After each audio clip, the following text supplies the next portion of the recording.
ഇന്ന് മറ്റൊരു അയ്യങ്കാളി ദിനം കൂടി നമ്മൾ ആചരിക്കുകയാണ്. നമ്മുടെ സമൂഹത്തിൽ ഒരു കാലത്ത് നിലനിന്നിരുന്ന ഉച്ച നീചത്വങ്ങൾക്കെതിരെ, അയിത്തത്തിനെതിരെ, തൊട്ടു തീണ്ടായ്മയുടെ കാലഘട്ടത്തിൽ അതിനെതിരെയൊക്കെ ശക്തമായ പോരാട്ടം നടത്തി അധസ്ഥിത വിഭാഗത്തിൻ്റെ മുന്നണി പോരാളിയായി മാറി അവരുടെ ആരാധനാ മൂർത്തിയായി മാറിയ ഒരു മഹാനുഭാവനായിട്ടുള്ള നേതാവിൻ്റെ ജയന്തി ദിനമാണ് ഇന്ന് നമ്മൾ ഇവിടെ ആചരിക്കുന്നത്. നമ്മളെ സംബന്ധിച്ചിടത്തോളം അധസ്ഥിത വിഭാഗം ഒരു കാലഘട്ടത്തിൽ സമൂഹത്തിൽ പാർശ്വവൽക്കരിക്കപ്പെട്ട് മുന്നോട്ട് പോയ ഒരു സാഹചര്യത്തിൽ പലതരത്തിലുള്ള വൈതരണികളെ, വെല്ലുവിളികളെ ഒക്കെ നേരിടേണ്ടി വന്ന ആ സമൂഹം ഏറ്റവും കൂടുതൽ രക്ഷകനായി ഈ മലയാളി സമൂഹം കണ്ട ഒരു നേതാവാണ് അയ്യങ്കാളി. അതുകൊണ്ട് തന്നെയാണ് നവോത്ഥാന നായകരുടെ പ്രഥമ സ്ഥാനീയനായിട്ട് അദ്ദേഹത്തെ നമ്മൾ എക്കാലത്തും കണക്കാക്കുന്നതും. കേരളത്തിൻ്റെ ചരിത്രത്തിൽ സുവർണ ലിപികളിൽ എഴുതപ്പെട്ട പേരാണ് അദ്ദേഹത്തിൻ്റെ എന്നുള്ള കാര്യത്തിൽ ആർക്കും യാതൊരു സംശയവുമില്ല. നമ്മൾ ഓരോ പദ്ധതികളെക്കുറിച്ച് പല കാലഘട്ടങ്ങളിലായി കോടിക്കണക്കിന് രൂപ വിവിധ സർക്കാർ പദ്ധതികളുടെ ഭാഗമായി നമ്മുടെ കടലാസുകളിൽ നമ്മൾ പരിശോധിക്കുമ്പോൾ നമുക്ക് കാണാനായിട്ട് സാധിക്കും. പക്ഷേ ഇന്ന് നമ്മൾ അതിൻ്റെ ആത്മപരിശോധന നടത്തുമ്പോഴും ആ പദ്ധതികളൊക്കെ തന്നെ അതർഹിക്കുന്ന വ്യാപ്തിയിലേക്കും ഉദ്ദേശശുദ്ധികളിലേക്കും വളർന്നിട്ടുണ്ടോ എന്ന് ചോദിച്ചാൽ 100% ആ ഒരു ലക്ഷ്യപ്രാപ്തിയിലേക്ക് നമുക്ക് എത്താൻ സാധിച്ചു എന്ന് നമുക്ക് അവകാശപ്പെടാൻ സാധിക്കില്ല. പല കാലഘട്ടങ്ങളിൽ പലതരത്തിലുള്ള പോരായ്മകൾ സംഭവിച്ചിട്ടുണ്ട്, പലതരത്തിലുള്ള വീഴ്ചകൾ സംഭവിച്ചിട്ടുണ്ട്. ആ വീഴ്ചകളിൽ നിന്നാണ് പുതിയ പാഠങ്ങൾ ഉൾക്കൊണ്ട് ഇന്നത്തെ കാലഘട്ടത്തിൽ നമുക്ക് മുന്നോട്ട് പോകേണ്ടത്. വകുപ്പിൻ്റെ നേതൃത്വത്തിൽ വിവിധ മാതൃകാപരമായിട്ടുള്ള പദ്ധതികൾ നമ്മൾ ആവിഷ്കരിച്ചിട്ടുണ്ട്. നമ്മുടെ ഈ സർക്കാരിൻ്റെ ഏറ്റവും പ്രതിജ്ഞാബദ്ധമായിട്ടുള്ളൊരു കാര്യം, സാമൂഹ്യ പ്രതിബദ്ധതയോടുകൂടി ഒരു സർക്കാർ മുന്നോട്ട് പോകുമ്പോൾ ഈ അധസ്ഥിത ജനവിഭാഗത്തെ ചേർത്ത് പിടിച്ചുകൊണ്ട് നമ്മുടെ സമൂഹത്തിൻ്റെ പൊതുധാരയിലേക്ക് അവരെ കൈപിടിച്ചുയർത്തുക എന്നുള്ള മഹാലക്ഷ്യത്തോടു കൂടിയിട്ടാണ് വകുപ്പ് മുന്നോട്ട് പോകുന്നത്, സർക്കാർ മുന്നോട്ട് പോകുന്നത്. അതുകൊണ്ടാണ് കടുത്ത സാമ്പത്തിക പ്രതിസന്ധിയിൽ സംസ്ഥാനം നിൽക്കുമ്പോഴും ബഡ്ജറ്റ് പ്രഖ്യാപിച്ചപ്പോൾ നിങ്ങളുടെയൊക്കെ ശ്രദ്ധയിൽപ്പെട്ടിട്ടുണ്ടാവും, പിന്നോക്ക വിഭാഗങ്ങളുടെ, SC/ST വിഭാഗങ്ങളുടെ വികസനത്തിനും പുരോഗതിക്കും ക്ഷേമത്തിനും വേണ്ടി ഒരു രൂപ പോലും വെട്ടിക്കുറയ്ക്കാതെയാണ് ബഹുമാന്യനായിട്ടുള്ള മുഖ്യമന്ത്രി ബഡ്ജറ്റ് അവതരിപ്പിച്ച സമയത്ത് അത് കൃത്യമായി തുക വകയിരുത്തുകയും അധികമായിട്ട് എമൗണ്ട് കൂടി വകയിരുത്തിക്കൊണ്ടാണ് ബഡ്ജറ്റിൻ്റെ പ്രഖ്യാപനം നടന്നത്. കാരണം ഒട്ടനവധി കാര്യങ്ങൾ നമുക്ക് ചെയ്തു തീർക്കാനുണ്ട്.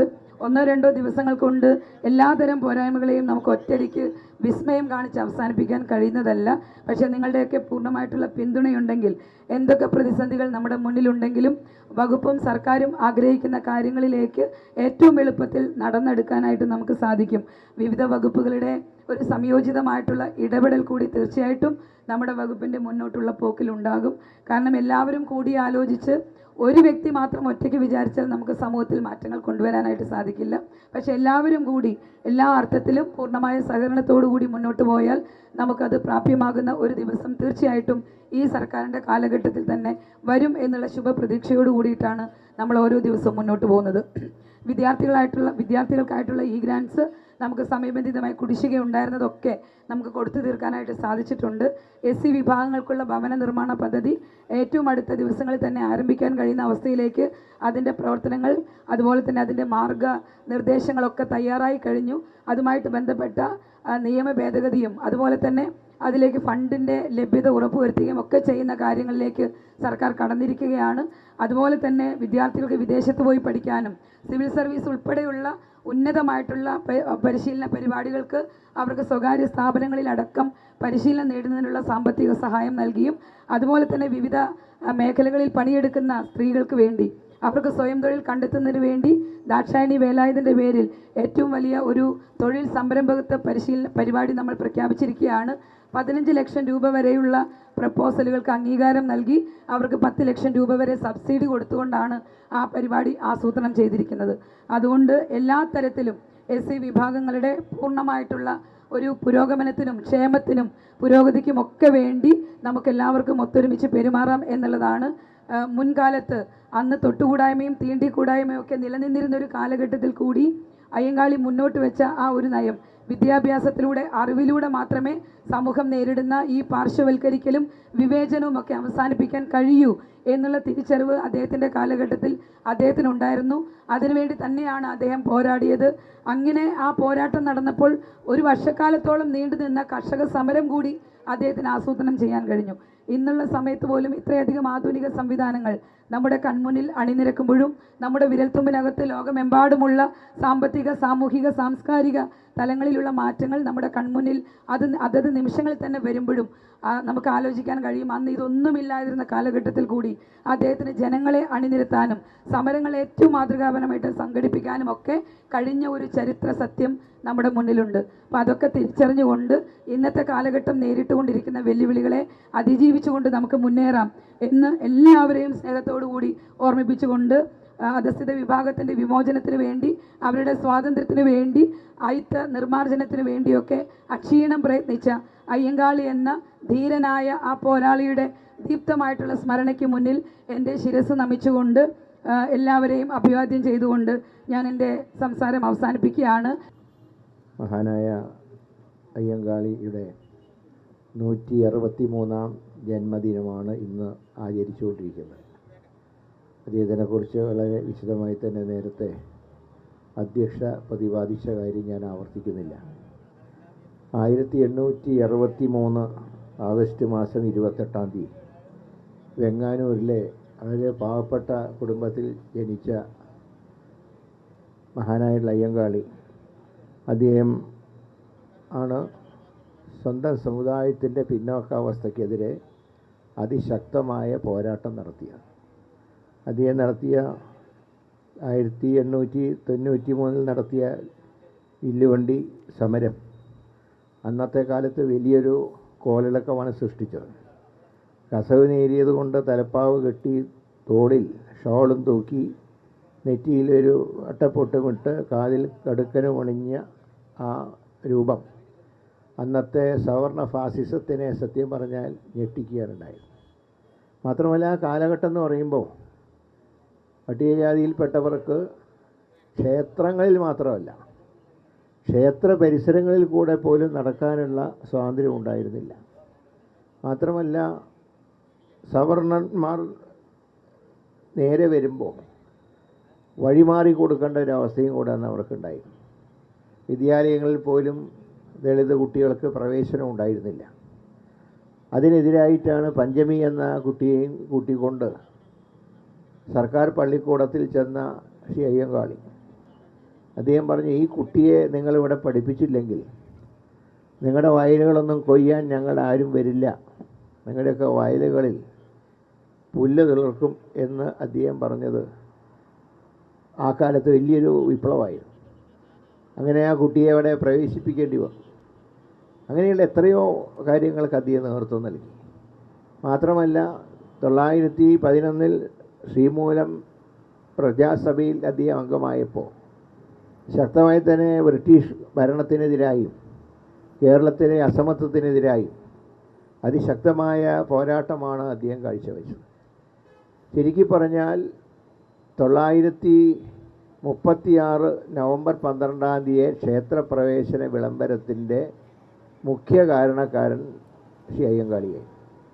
കാരണം ആ കാലഘട്ടത്തിൽ നമുക്ക് പറയാം, ഇപ്പോൾ പോലും പലയിടത്തും ക്ഷേത്രങ്ങളിൽ ദളിതർക്ക് പ്രവേശനം നിഷേധിക്കുന്നു എന്നുള്ള പരാതി ഇന്ത്യയിലെ മറ്റ് സംസ്ഥാനങ്ങളിൽ നിന്നൊക്കെ വരുമ്പോഴാണ് 1936 ശ്രീപത്മനാഭസ്വാമി ക്ഷേത്രത്തിൻ്റെ വാതിലുകൾ മലർക്ക് ദളിത് വിഭാഗത്തിൽപ്പെട്ടവർക്കായി തുറന്നു കൊടുത്തു. ശ്രീ കെ കരുണാകരൻ കേരളത്തിൻ്റെ മുഖ്യമന്ത്രിയായിരുന്ന കാലത്ത് എല്ലാ വർഷവും നവംബർ മാസം 12-ാം തീയതി അദ്ദേഹം ദളിത് വിഭാഗത്തിൽപ്പെട്ടവരോടൊപ്പം അന്ന് പത്മനാഭസ്വാമി ക്ഷേത്രത്തിൽ ദർശനം നടത്തി അതിൻ്റെ വാർഷികം അദ്ദേഹം ആചരിക്കാറുണ്ടായിരുന്നു. മാത്രമല്ല 1971 ശ്രീമാൻ സി അച്യുതമേനോൻ്റെ മന്ത്രിസഭയിൽ കോൺഗ്രസ് ചേർന്ന സന്ദർഭത്തിൽ അന്ന് ഗുരുവായൂർ ഭക്തനായിരുന്നിട്ട് പോലും കെ കരുണാകരൻ അന്ന് ദേവസ്വം വകുപ്പ് ഏൽപ്പിച്ചത് ദളിത് വിഭാഗത്തിൽപ്പെട്ട ശ്രീ വെള്ള ഈശ്വരനെയായിരുന്നു. അദ്ദേഹം ഇപ്പോഴത്തെ മന്ത്രിയുടെ ജില്ലയിൽ തന്നെയായിരുന്നു അദ്ദേഹം. അന്ന് 1971 ദേവസ്വത്തിൻ്റെ ചാർജ് അദ്ദേഹത്തിന് ഏൽപ്പിച്ചു. അന്ന് പലരും ചോദിച്ചു, എന്താണ് ഗുരുവായൂരപ്പ ഭക്തനായിട്ടുള്ള അങ്ങ് ദേവസ്വം വെള്ള ഈശ്വരനെ ഏൽപ്പിച്ചതെന്ന് ചോദിച്ചപ്പോൾ ഇന്നലെ വരെ ക്ഷേത്രങ്ങളിൽ പോലും പ്രവേശനം ലഭിക്കാതിരുന്ന ഒരു വിഭാഗത്തിനെ യഥാർത്ഥത്തിൽ ഉയർത്തിക്കൊണ്ടുവരണമെങ്കിൽ ഈ വകുപ്പിൻ്റെ ചുമതല തന്നെ അദ്ദേഹത്തിനെ ഏൽപ്പിക്കണം എന്ന് അന്ന് സൂചിപ്പിക്കേണ്ടായി. കഴിഞ്ഞ അതിനുശേഷം എത്രയോ വർഷങ്ങൾ 40-40 വർഷങ്ങൾ കഴിഞ്ഞിട്ടാണ് ഒരു ദളിത് വിഭാഗത്തിൽപ്പെട്ട ഒരു മന്ത്രിക്ക് ദേവസ്വം വകുപ്പ് കിട്ടിയതെങ്കിലും അത് 3 കൊല്ലം കഴിഞ്ഞപ്പോൾ ആ വകുപ്പ് വന്നെടുത്ത് മാറ്റി. എനിക്ക് ഒരു കാര്യത്തിൽ വളരെ അഭിമാനമുള്ളത്, കഴിഞ്ഞ നഗരസഭാ തിരഞ്ഞെടുപ്പിൽ 2 വനിതാ ജനറൽ വാർഡുകളിൽ, ഇപ്പോൾ വേദിയിലുള്ള അനിത ഉൾപ്പെടെ, അനിതയെ കൊടപ്പനക്കുന്നിലും രേഷ്മയെ പട്ടത്തും, 2 വനിതാ ജനറൽ വാർഡായിരുന്നു. അവിടെ പട്ടികജാതിയിൽപ്പെട്ട 2 കൗൺസിലർമാരെ നമുക്കവിടെ നിന്ന് വിജയിപ്പിക്കാൻ കഴിയും. അപ്പോൾ എല്ലാ കാലഘട്ടങ്ങളിലും പുരോഗമനപരമായിട്ടുള്ള നിലപാട് സ്വീകരിച്ച ഇന്ത്യൻ നാഷണൽ കോൺഗ്രസ് തീർച്ചയായിട്ടും ഇന്ന് അഭിമാനത്തോടുകൂടി ഈ ഗവൺമെൻറ് ചെയ്ത കാര്യങ്ങളെക്കുറിച്ച് ഞാൻ ഇവിടെ രാഷ്ട്രീയം പറയല്ല, പക്ഷേ നേരത്തെ തുളസി ടീച്ചർ പറഞ്ഞതുപോലെ ദളിത് വിഭാഗത്തിൽപ്പെട്ടവർക്കുള്ള അവകാശങ്ങൾ പൂർണ്ണമായി അംഗീകരിച്ചുകൊണ്ട് ഈ കഴിഞ്ഞ ബഡ്ജറ്റിൽ അതിന് പ്രത്യേക പദ്ധതികൾ വരെ പ്രഖ്യാപിച്ചു. ശ്രീമാൻ ഉമ്മൻചാണ്ടി കേരളത്തിൻ്റെ മുഖ്യമന്ത്രിയായിരുന്നപ്പോഴാണ് ദളിത് വിഭാഗത്തിൽപ്പെട്ടവർക്ക് വേണ്ടി ഒരു മെഡിക്കൽ കോളേജ്, പാലക്കാട് ഇന്നത്തെ മെഡിക്കൽ കോളേജ്, ദളിത് വിഭാഗത്തിൽപ്പെട്ട പട്ടികജാതി പട്ടികവർഗത്തിൽ ആ ഡിപ്പാർട്ട്മെൻറ്റാണ് ആ മെഡിക്കൽ കോളേജ് കൈകാര്യം ചെയ്തത്. മറ്റെല്ലാം ആരോഗ്യവകുപ്പ് കൈകാര്യം ചെയ്യുമ്പോൾ പാലക്കാട് മെഡിക്കൽ കോളേജ് SC/ST വകുപ്പ് അത് ഉമ്മൻചാണ്ടി മുഖ്യമന്ത്രിയായിരുന്നപ്പോൾ നൽകിയതാണ്. അങ്ങനെയുള്ള ഒരുപാട് കാര്യങ്ങൾ നമുക്ക് ഓർക്കാനുണ്ട്. അപ്പോൾ മഹാനായിട്ടുള്ള അയ്യങ്കാളിയുടെ ആ പാത പിന്തുടർന്നുകൊണ്ട് ഈ നാടിൻ്റെ നന്മയ്ക്ക്, സ്ഥിതി സമത്വത്തിന് വേണ്ടി ശക്തമായി എല്ലാവർക്കും ഒരുമിച്ച് ചേർന്നുകൊണ്ട്, കക്ഷി രാഷ്ട്രീയത്തിന് അതീതമായിക്കൊണ്ട് തന്നെ എല്ലാവർക്കും ഒരുമിച്ച് നിന്ന് പോരാടാം എന്ന് മാത്രം പറഞ്ഞുകൊണ്ട് മഹാനായ നേതാവിൻ്റെ പാവന സ്മരണയ്ക്ക് മുമ്പിൽ ആദരാഞ്ജലി അർപ്പിച്ചുകൊണ്ട് ഈ അനുസ്മരണ സമ്മേളനം നിങ്ങളുടെ എല്ലാവരും അനുഭവത്തോടുകൂടെ ഉദ്ഘാടനം ചെയ്തതായി അറിയിക്കുന്നു. എല്ലാവർക്കും എൻ്റെ വിനീതമായിട്ടുള്ള നമസ്കാരം. മഹാത്മാ അയ്യങ്കാളിയുടെ 163ാം ജയന്തി ദിനമാണ് പട്ടികജാതി വികസന വകുപ്പിൻ്റെ ആഭിമുഖ്യത്തിൽ ഇന്നിവിടെ ആഘോഷിക്കുന്നത്. ബഹുമാനപ്പെട്ട ഉദ്ഘാടകനും ബഹുമാന്യയായ മന്ത്രിയും മഹാത്മാ അയ്യങ്കാളി നടത്തിയ സാമൂഹ്യ നവോത്ഥാന പോരാട്ടങ്ങളെ ഇവിടെ അനുസ്മരിക്കുകയുണ്ടായി. ലോകത്ത് ആദ്യമായി ഒരു കാർഷിക സമരത്തിന് മഹാത്മാ അയ്യങ്കാളി നേതൃത്വം നൽകി. പക്ഷേ ആ സമരത്തിൻ്റെ പ്രത്യേകത, പിൽക്കാലത്തും കാർഷിക സമരങ്ങൾ ഉണ്ട്. പക്ഷേ കാർഷിക സമരങ്ങൾ ഉണ്ടാകുമ്പോൾ അത് കർഷകരുമായി ബന്ധപ്പെട്ട ആവശ്യങ്ങൾക്ക് വേണ്ടിയിട്ടാണ്. കൂലി വർദ്ധിപ്പിക്കുക, ഭൂമിയുടെ അവകാശം ലഭ്യമാക്കുക, ഇതൊക്കെ ആയിരിക്കും കർഷക സമരങ്ങളുടെ ലക്ഷ്യം. പക്ഷേ മഹാത്മാ അയ്യങ്കാളി കർഷക സമരം നടത്തിയത് വിദ്യാഭ്യാസ അവകാശം നേടുന്നതിന് വേണ്ടിയിട്ടാണ്. ഞങ്ങളുടെ സമുദായത്തിലെ കുട്ടികളെ പഠിപ്പിക്കാൻ പള്ളിക്കൂടങ്ങൾ നിങ്ങൾ തുറന്നു തന്നിരുന്നില്ലെങ്കിൽ നിങ്ങളുടെ പണിയിടങ്ങളിൽ പണിയെടുക്കാൻ നിങ്ങൾ വേറെ ആളെ നോക്കണം, അല്ലെങ്കിൽ നിങ്ങൾ ചെയ്യണം അവിടെ, അല്ലെങ്കിൽ നിങ്ങൾ ചെയ്യാൻ വന്നാൽ നിങ്ങൾ പണിയാൻ ഞങ്ങളെ സമ്മതിക്കില്ല, അത് തരിശായി കിടക്കും എന്ന് പറഞ്ഞുകൊണ്ടൊരു കർഷക സമരം ഒരു പക്ഷേ അതിന് മുമ്പോ അതിന് ശേഷമോ ലോകത്തെവിടെയും നടന്നിട്ടില്ല എന്നതാണ് അയ്യങ്കാളി നടത്തിയ ആദ്യത്തെ കർഷക സമരത്തിൻ്റെ പ്രത്യേകത. അദ്ദേഹത്തിൻ്റെ വില്ലുവണ്ടി യാത്രയും, ഇപ്പോൾ കൊല്ലത്താണ് കല്ലുമാല സമരം അദ്ദേഹം നടത്തിയത്. പെരിനാട് വിപ്ലവത്തിന് ശേഷമാണ് അദ്ദേഹം കല്ലുമാല സമരവും കല്ലുമാല പീരങ്കി മൈതാനത്ത് അവിടെ അതിൻ്റെ പ്രഖ്യാപനവും നടത്തിയത്. ഒരു സമൂഹത്തെ ആത്മാഭിമാന ബോധമുള്ളവരാക്കി മാറ്റാനുള്ള പരിശ്രമമാണ് അദ്ദേഹം നടത്തിയത്. അതിനു വേണ്ടിയിട്ട് അദ്ദേഹം പോരാട്ടം നടത്തുക മാത്രമല്ല, ഞാൻ നിയമസഭയിലെ MLA ആയി വന്ന സമയം മുതൽ അദ്ദേഹത്തിൻ്റെ ശ്രീമൂലം അസംബ്ലിയിലെ ഇടപെടലുകൾ നിയമസഭാ ലൈബ്രറിയിൽ നിന്ന് എടുത്ത് പരിശോധിക്കുമ്പോൾ ഇത്ര ഗംഭീരമായ ഇടപെടലുകളാണ് അക്കാലത്ത് അദ്ദേഹം നടത്തിയിട്ടുള്ളത് എന്ന് നമുക്ക് മനസ്സിലാക്കാൻ കഴിയും. ക്ഷേത്രപ്രവേശന വിളംബരവുമായി ബന്ധപ്പെട്ട കാര്യങ്ങൾ ഉദ്ഘാടകൻ സൂചിപ്പിച്ചു. അതുമായി ബന്ധപ്പെട്ട് വൈക്കം സത്യാഗ്രഹം നടക്കുന്ന സമയത്ത് ഇന്ന് ശ്രീനാരായണ ഗുരുദേവൻ്റെയും ജന്മദിനമാണ്. മഹാത്മാഗാന്ധി വൈക്കത്തു നിന്ന് നേരെ ശിവഗിരിയിൽ വന്നു ശ്രീനാരായണ ഗുരുദേവനെ കണ്ട് അദ്ദേഹം മഹാത്മാ അയ്യങ്കാളിയെ കാണണം എന്ന് ആഗ്രഹം പ്രകടിപ്പിച്ചപ്പോൾ മഹാത്മാ അയ്യങ്കാളി പറഞ്ഞു, അങ്ങയുള്ള സ്ഥലത്തേക്ക് ഞാൻ വരാം, അവിടെ കാണാമെന്ന് പറഞ്ഞപ്പോൾ മഹാത്മാഗാന്ധി പറഞ്ഞത്, അങ്ങയുടെ സ്ഥലത്തേക്ക് ഞാൻ വരാം, അതാണ് ശരി എന്ന് പറഞ്ഞിട്ട് വെങ്ങാനൂർ പോയി അദ്ദേഹം ശിവഗിരിയിൽ പോയി ശ്രീനാരായണ ഗുരുദേവനെയും വെങ്ങാനൂർ പോയി മഹാത്മാ അയ്യങ്കാളിയെയും മഹാത്മാഗാന്ധി സന്ദർശിച്ചത് ചരിത്രത്തിലെ ഏറ്റവും പ്രധാനപ്പെട്ട മുഹൂർത്തങ്ങളാണ്. ഞാൻ ദീർഘമായി സംസാരിക്കുന്നില്ല, വളരെ നേരത്തെ വന്നവരാണ് എല്ലാവരും.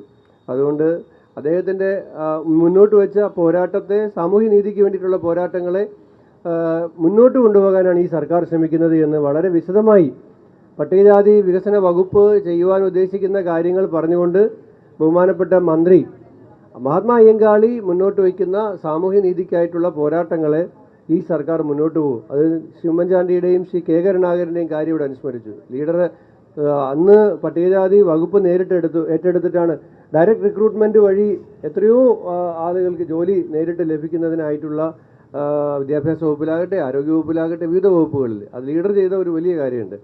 പിന്നീട് Oommen Chandy sir Palakkad medical college നമ്മൾ മനസ്സിലാക്കുന്നത് കണക്ക് പരിശോധിക്കുമ്പോഴാണ്. ഉമ്മൻചാണ്ടി പാലക്കാട് പട്ടികവർഗ മെഡിക്കൽ കോളേജ് ആരംഭിക്കുന്നത് വരെ കേരളത്തിലാകെ അന്നുണ്ടായിരുന്ന 5 മെഡിക്കൽ കോളേജാണ്. ആ 5 മെഡിക്കൽ കോളേജിൽ കൂടി ഒരു വർഷം പട്ടികജാതി വിഭാഗത്തിൽപ്പെട്ട കുട്ടികൾക്ക് പഠിക്കാൻ കഴിയുന്നത് 50 പേർക്കാണ്.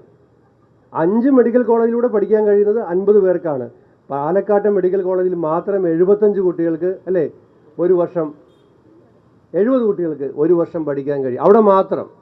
അപ്പോൾ 70ൻ്റെ കൂടെ 50 കൂടെ ചേരുന്ന സാഹചര്യം ഉണ്ട്. അത്ര വലിയൊരു മാറ്റം ആ മേഖലയിൽ ഉണ്ടാക്കാൻ ആ ഒറ്റ തീരുമാനം കൊണ്ട് കഴിഞ്ഞിട്ടുണ്ട്. അദ്ദേഹത്തിൻ്റെ പോരാട്ടങ്ങളെ അനുസ്മരിക്കുന്നു. ആ ധന്യസ്മരണകൾക്ക് മുമ്പിൽ ശിരസ്സ് കുനിക്കുന്നു.